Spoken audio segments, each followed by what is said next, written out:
typically when you sit around with a group of cowboys, it doesn't take very long before the stories start flying, and some of them are true and some aren't. But inevitably, they start talking about wrecks and getting bucked off. And I had an old timer tell me one time that, if a guy is one of those kind that's up there saying, well, I never get bucked off and I never get in that kind of trouble, they're probably not for real. But if they're the kind that are talking about their wrecks and about the time the old cow outsmarted them and getting bucked off, they're probably the real deal. And I've had people come up and say, yeah, I'm such a good rider, I never fall off. And usually my response is, well, you haven't gotten on enough of them yet, or you're not doing anything once you get on. Yeah. So what I've always found fascinating is not the fact, because it's inevitable when you're around horses and you're riding them, it's inevitable you're going to come off of them occasionally. So what's fascinating to me is how people respond to that. I remember I was riding a big stout colt one time, and I was riding him down a kind of a country road, a lane, and on one side was a irrigation canal that was probably 20 feet wide and pretty deep, and on the other side was a little irrigation ditch. And he was a pretty gentle colt, one of those quiet types.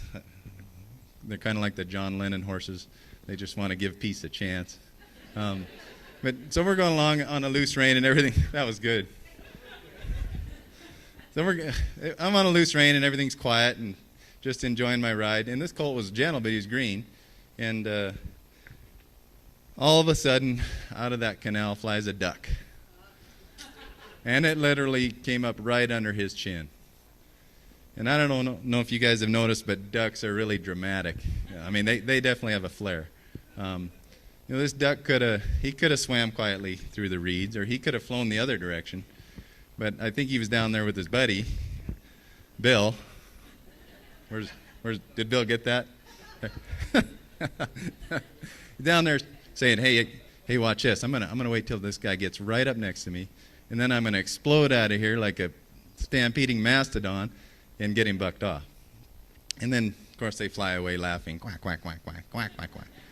So that's what happened. He come out of there, and my gentle, quiet colt, who was standing here, the very next step was standing over there.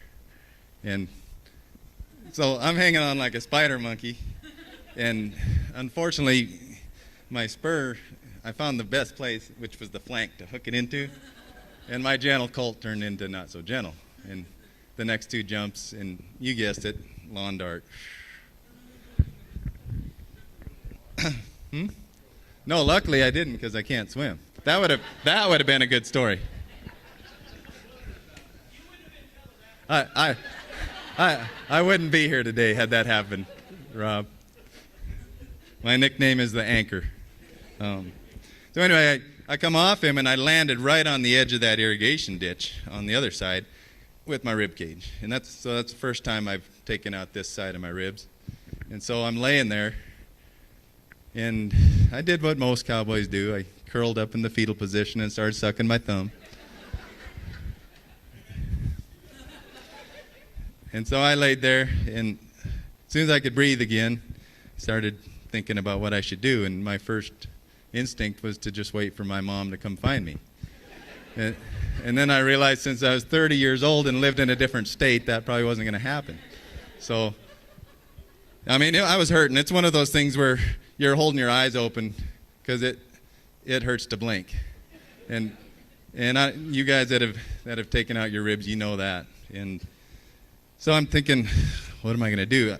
I had my McCarty stuck in my belt, so my colt was still standing there, but he was big. This colt was probably 15.3, and now he's scared. I'm like, I got to try to figure out a way to climb onto this thing and get back home, because there was no way I was going to walk. And so I just said, God, help me, help me figure out a way to do this. And so luckily the irrigation ditch was dry, so I just kind of worked with that colt a little bit and finagled him down in the bottom of that ditch, and not so gracefully climbed on him and got home. And then I got to go to the doctor and find out all my ribs were separated. But anyway, we're gonna get bucked off our horses, and we're gonna get bucked off in life, and it's gonna happen. But how do you respond to that? That's the key. I've seen it range from an old guy that got bucked off and broke his leg, didn't say a word, just got up and started hobbling off to catch his horse, to the extreme of someone who fell off, didn't even get hurt, but were so scared they screamed bloody murder and wouldn't ever get on a horse again. So we can control that part. Do we learn from that? Do we try to find the message in it, or do we just quit? Do we turn away from God, or do we turn toward Him at that time? It's hard. It's easy to sit here and say how we're going to do it, but what happens at that moment? You guys heard Kevin tell his story a few weeks ago about coming off his horse, and as impressive as that was to watch and witness, what impressed me most was what happened afterward.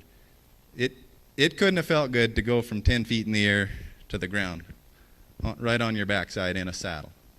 But Kevin just got up, dusted himself off, didn't say a word, started resaddling his horse, and then came out and helped finish the job. He wasn't blaming the horse, he wasn't blaming anybody. He just picked himself up and went on. And that's our test, I guess, is to see how we're going to respond to that. Are we going to complain and blame and look to someone to blame? Look to God, blame Him even? Or are we just going to have faith and move on? So I want to read out of 2 Corinthians chapter 1, verse 3 through 7. All praise to God, the Father, our Lord Jesus Christ. God is our merciful Father and the source of all comfort. He comforts us in all our troubles so that we can comfort others. When they are troubled, we will be able to give them the same comfort God has given us. For the more we suffer for Christ, the more God will shower us with His comfort through Christ. Even when we are weighed down with troubles, it is for your comfort and salvation. For when we ourselves are comforted, we will certainly comfort you. Then you can patiently endure the same things we suffer. We are confident that as you share in our sufferings, you will also share in the comfort God gives us.